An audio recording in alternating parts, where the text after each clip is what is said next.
ማለት ደግሞ ጊዜ ቦታና ሁኔታ ምን የሚያደርገው ነው የሚፈታው ነው።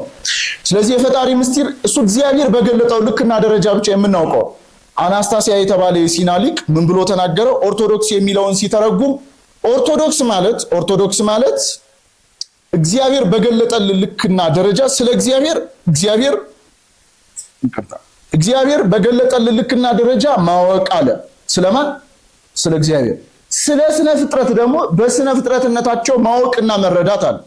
በነገራችሁ ላይ ስነ ፍጥረትን በስነ ፍጥረትነታቸው ማድነቅ ኃጢአት አይደለም። ምሳሌውን በጣም ላቀርብ፣ የወጣቶች ጉባኤ ስለሆነ በጣም ቆንጆ ሴት አይታችሁ ምን ሆናችሁ ነው? ቆንጆ ሴት አታውቁም? እና ዋው ስታምር ብላችሁ ታውቃላችሁ? አታውቁም? አይ እናንተ ብዙ አታዩም። ራሱ ሴቶችስ ብላችሁ አታውቁም? የሆነ ትከሻው ሰፊ ደረቱ ምናምን እሱ ሰውዬ ማለት ነው ብላችሁ አታውቁም? እንደዛ አታውቁም?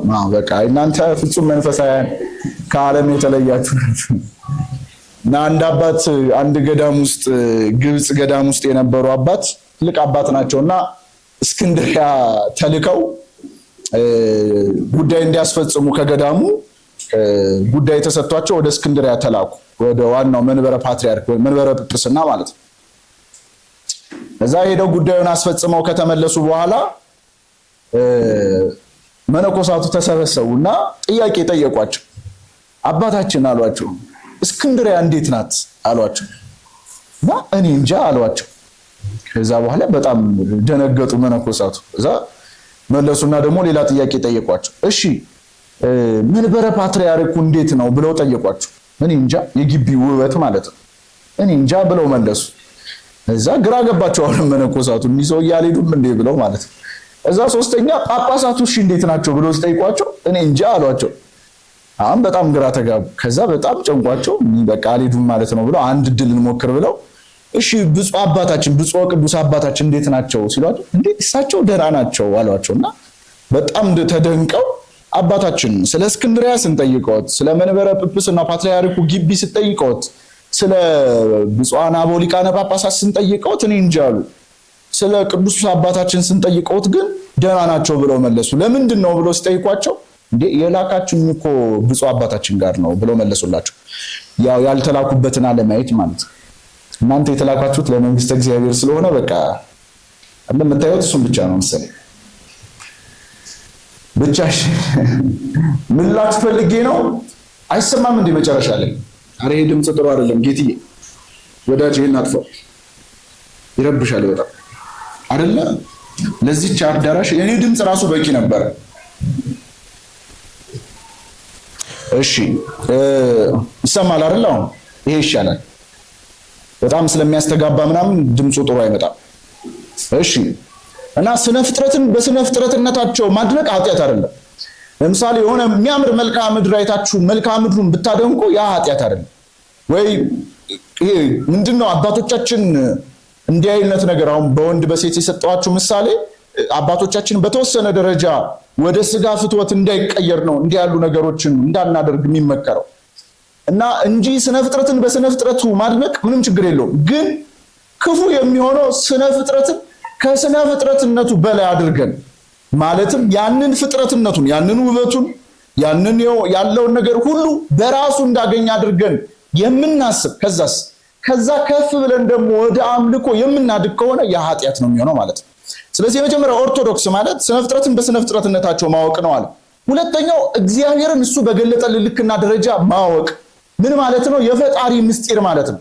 እና ምስጢር አሁን አንዳንድ ሰው ለምንድን ነው በአደባባይ በዩቲዩብ ይሰበካል ስለ ምስጢረ ሥላሴ፣ ከዛ ደግሞ በጉባኤም ይሰበካል፣ መጽሐፍት ተጽፏል፣ ሁሉም እኮ ያገኘዋል፣ ሁሉም ያነበዋል ይላል አንዳንድ ሰው። እና ለምን ምስጢር ሆነ? እና ለሁሉ ከተነገረ ሁሉ የሚሰማው ከሆነ ከተባለ ፈጣሪ በገለጠው ልክና እግዚአብሔር በገለጠው ልክና ደረጃ ብቻ የምናውቀውና የምንረዳው ጉዳይ ስለሆነ ነው ምስጢር የተባለው ማለት ነው። ግልጽ ነው። ሁለተኛው የፍጡር ምስጢር ነው። ጊዜ፣ ቦታ፣ ሁኔታ የሚፈታው ነው። የመጀመሪያው ሰውየው ራሱ ይገልጧል። እና አንድ ምስጢር መሆኑን የሚያበቃው መቼ እንደሆነ ታውቃላችሁ? ከእናንተ አልፎ ለሌላ ሰው የተነገረ ጊዜ ነው። እና ያ ሰውዬ ያው ምስጢር የማባከንም ችግር ካለበት የመጀመሪያው እንደውም አንድ ሰው ነበር በጣም ዝም ብሎ ወሬ የማይቋጠር ሰው አለ እና ለከሌ አትንገረው ከክፋትም እኮ ላይሆን ይችላል በቃ ዝም ብሎ ለምዶበት እና ለከሌ አትንገረው የሚባል አይነት ሰው አለ አይደል እና አንዱ ሰውዬ በጣም ምስጢር መቋጠር አይቻልና ምስጢር ተብሎ ተነገረው ከዛ በቃ ጨነቀው ለሁሉም ለማን ይናገር ከዛ ወደ ጫካ ሄደና አንተ ጫካ ስማኛልና ያ የሰማውን ነገር ተነፈሰው ማለት ነው እና አንዳንድ ሰዎች አሉ እና ከኛ ከወጣ በኋላ ምስጢር አለ ለምሳላችሁ ልክ የልብ ወዳጅ እንደምንለው ያ ሰውም የልብ ወዳጅ አለ እና በማዘንም ሊሆን ይችላል ለሌላ ሰው ሊያወራ ይችላል እና ምስጢር ከሆነ የመጀመሪያው መጠበቅ ያለበት መጀመሪያ ማን ጋር በቃ ራሳችሁ ጋር ከዛ ከዘለለ ግን በቃ ወጥቷል ስለዚህ የመጀመሪያው ባለቤቱ ራሱ ያንን ምስጢር ሊገልጠው ይችላል ሁለተኛው የሰሙ ሰዎች ሊገልጡት ይችላሉ ሶስተኛው እግዚአብሔር ጸጋ የሰጣቸው ሰዎች ሊገልጡት ይችላሉ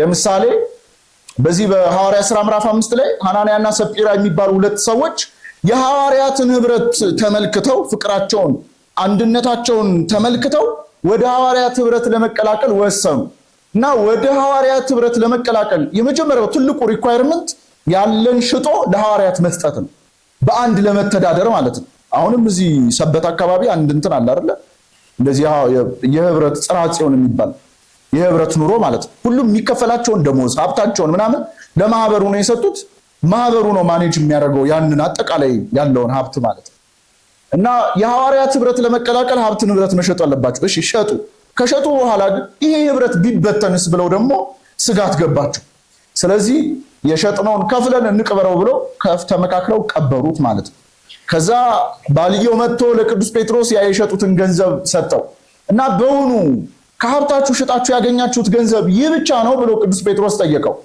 ከዛ አዎ ብሎ መለሰለት ከዛ እግዚአብሔርን አታሏልና ያ ሰው እንዲቀሰፍ ሆነ ከዛ በኋላ ሚስትየው ደግሞ ቀጥላ መጣች በውኑ ሸጣችሁ ያገኛችሁት ገንዘብ ይህ ብቻ ነው ብሎ ሲጠይቃት እሷም አዎ ብላ ያንን የክህደት ቃል ደረበች እና ያንን የክህደት ቃል ስትጨምር ባልሽን ሊቀብሩት የሄዱት ጎረምሶች መጥተዋልና አንቺንም ይቀብርሻል ብለው ተናገረው ሁለቱም ሰዎች ተቀሰፉ እርግጥ ነው የአዲስ ኪዳን መተርጉማን በስጋ ቢቀሰፉም እግዚአብሔር በሰማይ ነፍሳቸውን አድኗቸዋል ብለው ተርጉሞታል ኤኒዌይስ ቅዱስ ጴጥሮስ ግን ይህንን ጉዳይ አይቶ አይደለም ሰው ነግሮት አይደለም ያ የእግዚአብሔር መንፈስ ስለገለጠለት ያን ምስጢር መግለጥ ይችላል ስለዚህ የሰው ምስጢር ጊዜ ቦታና ሁኔታ የሚፈታው ነው የፈጣሪ ምስጢር ግን ጊዜ ቦታና ሁኔታ ምን የማያደርገው ነው የማይገልጠውና የማይፈታው ነው ማለት ነው ሌሎች ምስጢራት አሉ ለምሳሌ የጮኝነት ምስጢር አለ አሁን በዘመናችን ከማይጠበቁ ነገሮች መካከል የትዳርና የጮኝነት ምስጢር ነው በጮኝነት ህይወት እያላችሁ አንዱ ለአንዱ ብዙ ነገር ተናግሮ ብዙ ነገር አድርጎ ሊሆን ይችላል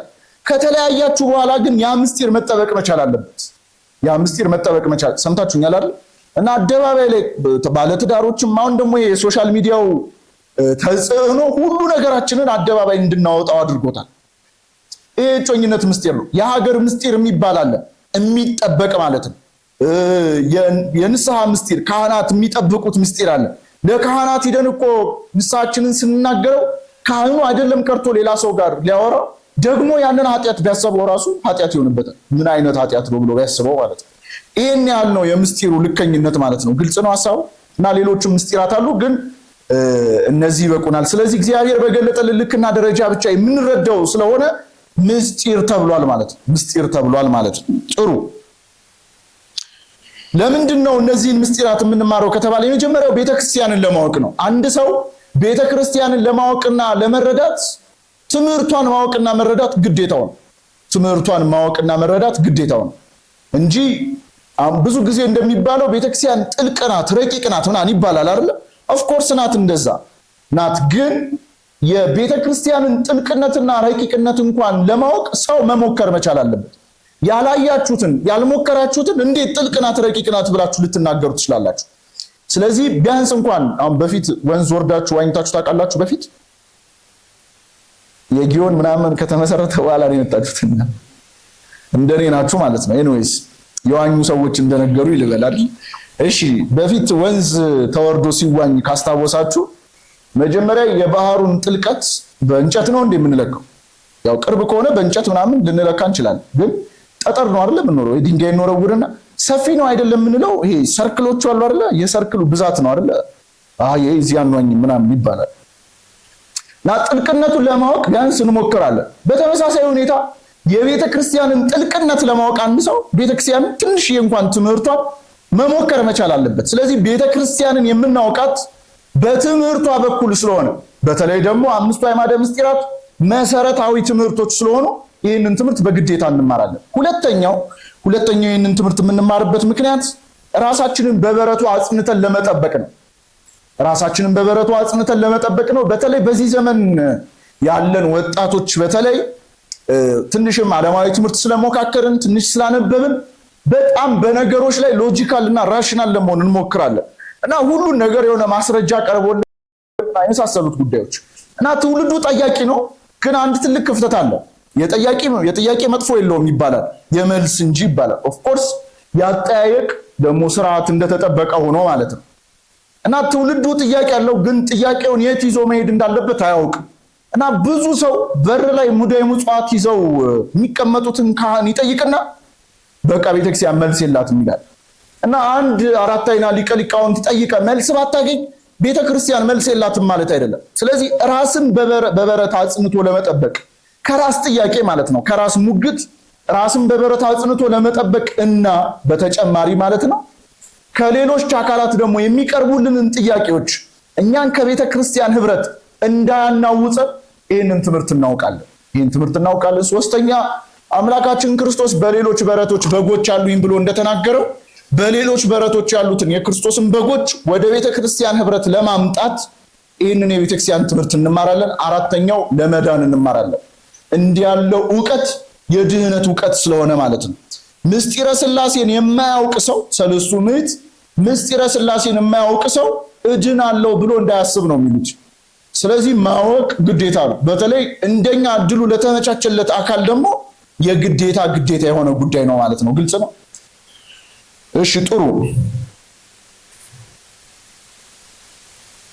ታዲያ እነዚህ ምስጢራት እንግዲህ በጣም ምስጢር ናቸው፣ ጥልቅ ናቸው ማለት በስጋዊ አእምሮ የምንመረምራቸው አይደሉም።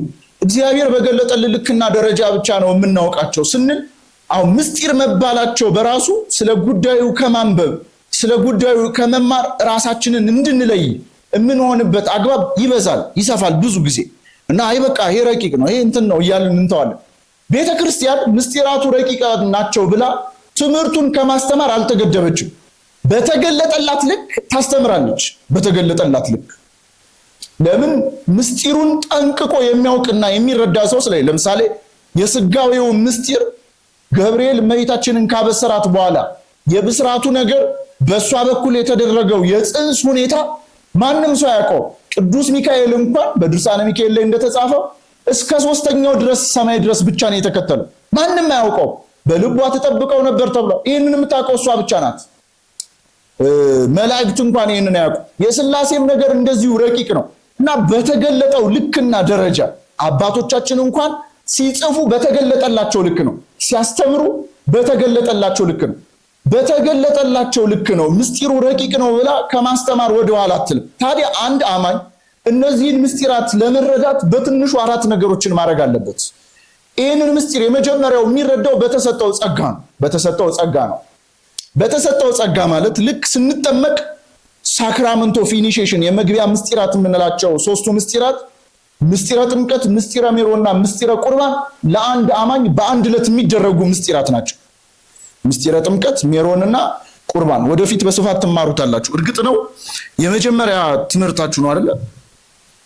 ከምስጢረ ሥላሴ ባይጀመር ጥሩ ነበር። ሀቅ ለመናገር ዝም ብሎ አእምሯችሁ እየለመደ ሄዶ እርግጥ ነው ያላችሁበትን ደረጃ ባላውቅ ይቅርታሽ እና ግን እንደዛ አእምሯችሁ እየተላመደ ሄዶ ሌሎቹን ትምህርቶች ብትማሩ ጥሩ ነበር። ለማንኛውም አንዴ ስለገባንበት ብዬ ነው። ስለዚህ ሁለተኛው የሚፈጸምልን ምስጢር ከ7ቱ ምስጢራት ቤተክርስቲያን መካከል አንዱ የሆነው ምስጢረ ሜሮን። ይሄ ምስጢር ሲፈጸም የሚፈጸምበት ምክንያት ከጥምቀት ጋር ሲፈጸም ሀብተ መንፈስ ቅዱስን ነው ገንዘብ የምናደርገው። አንብበን መረዳት ተምረን ማወቅ የምንችልበት በሰማዕትነት ጊዜ የጥብዓት ማለት ደፍረን ሰማዕታት እንድንሆን የሚያደርገንን መንፈስ የምናገኝበት ነው። የተለያዩ ጸጋዎችን ሀብት የምናደርግበት ነው። የማስተማሩን፣ የመዘመሩን፣ ሰው ቁጭ ብሎ የመስማቱን፣ የማስተባበሩን፣ የመሳሰሉትን ጸጋዎች ገንዘብ የምናደርገው በ40 እና በ80 ቀን ስንጠመቅ በከበርንበት ቅባ ሜሮን አማካኝነት ሀብተ መንፈስ ቅዱስ ማለት ነው። ስለዚህ አንድ ሰው ከተጠመቀ በኋላ ያንን ቅባ ሜሮን ሲቀባ ይሄንን ምስጢር መረዳት የሚችልበትን ጸጋ ተሰጥቶታል። ለምሳሌ አብርሃምን ኦሪት ዘፍጥረት ምዕራፍ 14 ላይ እንዲወጣ ስላሴ እንዲወጣ ከታዘዘ በኋላ የስላሴን ነገር አልተረዳም፣ አላወቀም ነበር። አብርሃም ምዕራፍ 17 ላይ ኦሪት ዘፍጥረት ምዕራፍ 17 ላይ ነው ነገረ ስላሴን ያየው። በኋላ ላይ እንመጣበታለን፣ የምስጢረ ስላሴ መገለጥ ማለት ነው። እና አብርሃም ለምንድን ነው ከግዝረቴ በኋላ ያየው ከተባለ ሕዝበ እግዚአብሔር ከሆነ በኋላ ነው ይህንን ምስጢር ያወቀው። ልክ በሐዲስ ኪዳን ቅዱስ ጳውሎስ እንደሚነግረን ግዝረት በጥምቀት ተተክታለች። አስቀድማ እንደ ምሳሌና እንደ ጥላ የነበረች ነገር ነበረች፣ አሁን በጥምቀት ተተክታለች። እና አንድ ሰው ይህንን ምስጢር ልክ አብርሃም ከተገረዘ በኋላ ነገረ ስላሴ እንደተመለከተ ሁሉ አንድ ሰው ይህንን ምስጢር ለማወቅ የሚችለው ያንን ጸጋ የሚያገኘው ከተጠመቀ በኋላ በቅባ ሜሮን ሲከብር ነው። ስለዚህ የመጀመሪያው ይህንን ምስጢር እንድንረዳ የሚያደርገን በ40 እና በ80 ቀን ስንጠመቅ ያገኘነው የእግዚአብሔር መንፈስ ነው ማለት ነው። ስለዚህ የተሰጠን ጸጋ ይህንን እንድናውቅ ያደርገናል። ሁለተኛው በጸሎት ነው። አባታችን ሆይ የሚለውን ጸሎት ስንጸልይ አባታችን ሆይ በሰማያት እየሰማችሁኝ ነው? በሰማያት ስምህ ይቀደስ እንላለን። ስምህ ይቀደስ ማለት በነጠላ ግስ ስናደርገው ስምህ ይክበር ይመስገን ማለት ነው። ሁለተኛው ትርጉሙ ደግሞ ይለይ በእኛ ዘንድ አንተን ማወቅ እንድንለይ እንድንረዳ አድርገን ማለት ነው ትርጓሜውን ሲተረጉሙ። ስለዚህ አባታችን ሆይ እንኳን ሳይቀር ስንጸልይ አንደኛው በውስጡ የምናቀርበው ጸሎት ያንተን ነገር የምናውቅበትን ነገር የምንረዳበትን ነገር ስጠን ነው የምንለው። ምክንያቱም ቅድም እንዳልኳችሁ እግዚአብሔር ካልሰጠን እግዚአብሔር ካልገለጠልን በቀር ይህንን ምስጢር ምን ማድረግ ስለማንችል ነው ማወቅ ስለማንችል። ስለዚህ ሁለተኛው ይህንን ምስጢር እንዴት ነው የምንረዳው ከተባለ በጸሎት አማካኝነት ነው ማለት ነው። ሶስተኛው በፍቅር ነው። ልክ አምላካችን ክርስቶስ የዮሐንስ ወንጌል ምዕራፍ 15 ላይ እንደተናገረው የሚወደኝ ቢኖር እኔና አባቴ በሱ ዘንድ ወደሱ እንመጣለን በሱም ዘንድ ማደሪያ እናደርጋለን አለ አምላካችን ክርስቶስ። የሚወደኝ ነው ያለው። አሁን እግዚአብሔርን መውደዳችን ደግሞ ከሚገለጥባቸው ነገሮች መካከል አንደኛው አድርጉ ያለንን ማድረግና አታድርጉ ያለንን ማድረግ ነው አለማድረግ ነው። ብትወዱኝ ትእዛዜን ትጠብቃላችሁ ነው ያለው። ስለዚህ በፍቅር ነው ማለት ይሄ ምስጢር መረዳት በሱ ዘንድ ማደሪያ እናደርጋለን ማለት እኮ እንገለጣለን፣ እኛነታችንን እናሳውቀዋለን ማለት እኮ። እና የስላሴን ነገር ለመረዳት አንድ ሰው ወይም ደግሞ ነገር እግዚአብሔርን ለመረዳት ፍቅር ሊኖረው ይገባል ማለት ነው። ፍቅሩ ደግሞ የሚታወቀው አድርግ የተባለውን በማድረግና አታድርግ ደግሞ የተባለውን ምን ባለማድረግ ባለመስራት ውስጥ ማለት ነው። ስለዚህ ሶስተኛው የቤተ ክርስቲያንን ነገር እግዚአብሔርን ምስጢር የሆነውን ነገር ለመረዳት የሚያስፈልገን ምንድነው ከተባለ ፍቅር ነው ማለት ነው። አራተኛው ብቃት ነው። በቤተክርስቲያን የቅድስና ማዕርጋት ነገረ ቅዱሳን ላይ ትማሩታላችሁ። 10ኛው የቅድስና ማዕርግ ከዊነ እሳት ወይም ነጽሮተ ስሉስ ቅዱስ ይባላል። ስላሴን ማየት መመልከት ማለት ነው። ስለዚህ በብቃት ይህ ጉዳይ ይገለጣል፣ ይታያል፣ ይረዳል ማለት ነው። ግልጽ ነው። ጥሩ፣ ወደ ትምህርታችን እንለፍ። ምስጢረ ስላሴ እንግዲህ ምስጢር የሚለውን ስለተረጎምን እሱን በዳር እናድርገውና ኦፍኮርስ በተወሰነ ደረጃ እንነካከዋለን። ምስጢረ ስላሴ እሺ። ስለ ምስጢረ ስላሴ በዚህ በሃይማኖተ አበው ዘቅዱስ ባስልዮስ ላይ ቅዱስ ባስልዮስ እንዲህ ብሎ ይናገራል። የምስጢረ ስላሴን ነገር በምልአት ማወቅ መረዳት ትሻለህ ብሎ ይጠይቅና መልሶ እኛ አሳይመንቶችን የቤት ስራዎችን ይሰጣል። የስላሴን ነገር በምልአት ማወቅ መረዳት የምትሻ ከሆነ የመጀመሪያው በምድርና በምድር የሚኖሩትን አውቀ ጠንቅቀ ተው ይላል። በምድርና በምድር የሚኖሩትን ማለት ምድር አለ፣ ባሕሩ አለ፣ ወንዙ አለ፣ እንስሳት አለ፣ እጽዋት አለ፣ የሰው ልጅ አለ፣ የመሳሰሉትን በምድር ላይ የሚገኘውን ነገር በጠቅላላ አውቀ ጠንቅቀ ተው፣ ጨርስ ማለት ነው። ተው ማለት ከዛ ሁለተኛው እሱ ያሰፋዋል በጣም ግን የተወሰነ ሐሳቡን አሳጥሬ ልንገራችሁ። በሰማይና በሰማይ የሚገኙትንም አውቀ ጠንቅቀ ተው። ሰማይ አለ፣ ከዋክብት፣ ጨረቃ፣ ከዛ ደግሞ ፀሐይ አለች፣ በውስጡ 7ቱ ሰማያት አሉ። ከዛ በውስጡ የሚኖሩ ደግሞ እነማን አሉ? መላእክት። እነዚህን ሁሉ አውቀ ጠንቅቀ ተው እና በምድር ያሉትን አውቄ ጠንቅቄ ትቻለሁ፣ ጨርሻለሁ። ከዛ በሰማይ የሚገኙትንም አውቄ ጠንቅቄ ጨርሻለሁ የምትለኝ ከሆነ ይህንን እንኳን ብጨርስ በባህሪ አንድ በአካል ሶስት የሆኑ ስላሴ ነው። በስላሴ መሃል እንኳን ብትገባ ነው የሚለው። በአንድነትና በሶስትነታቸው መሃል እንኳን ብትገባ የምታውቀውና የምትረዳው ነገር አንድ ነገር ነው። በባህሪ አንድ የሆነ በአካል ሶስት የሆነ ስላሴን ብቻ ነው ይላል። ስለዚህ ጉዳዩ ምስጢር ነው ማለት እግዚአብሔር በገለጠልን ልክና ደረጃ ነው የምናውቀው ማለት ነው። በእኛ የአእምሮ ርቃቄ እኛ በምናውቀው ሎጂክ የምናውቀው ጉዳይ አይደለም። ብዙ ጊዜ እኛ በምናውቀው ሎጂክ እኔ በጣም የምደነቀው መጽሐፍ ቅዱስ ላይ አምላካችን ክርስቶስ ድህነት የፈጸመላቸው ሰዎች ያስደንቁኛል። ካስታወሳችሁ እጁ ከልጅነቱ ጀምሮ አንድ እጁ ሰላላ የነበረ አንድ ሰው ነበረ። ክርስቶስ ወደሱ ቀረበና ልትድን ትወዳለህ ብሎ ከጠየቀው በኋላ እጅህን ቀጥ አድርገው አሉ እና ይህ ሰውዬ እንደተባለው እጁን ቀጥ አደረገ። ተመልከቱ። ይሄ ሰውዬ ሎጂካል እኮ ሆኖ ጥያቄዎችን እኮ ማቅረብ ይችል ነበር። እንዴ እጁ ሰላላ ነው አይደል? እጄን ቀጥ ማድረግ ከቻልኩኝ ለምን አንተን ቀጥ አድርግልኝ እልሃለሁ ብሎ መጠየቅ ይችል ነበር አይደል? አይችልም እንዴ? ይችል ነበር። ሎጂካል እኮ መሆን ይችል ነበር። ግን ሰውየው ይህንን ጥያቄ አልጠየቀም። በእምነት ሆኖ እጁን እንደዛ ቀጥ አደረገ። አስቀድሞ ደህና እንደነበረው እጁ ሁለተኛውም እጁ ያ ሰላላ የነበረው እጁ ሆነለት ይላል። በእምነት ማለት ነው።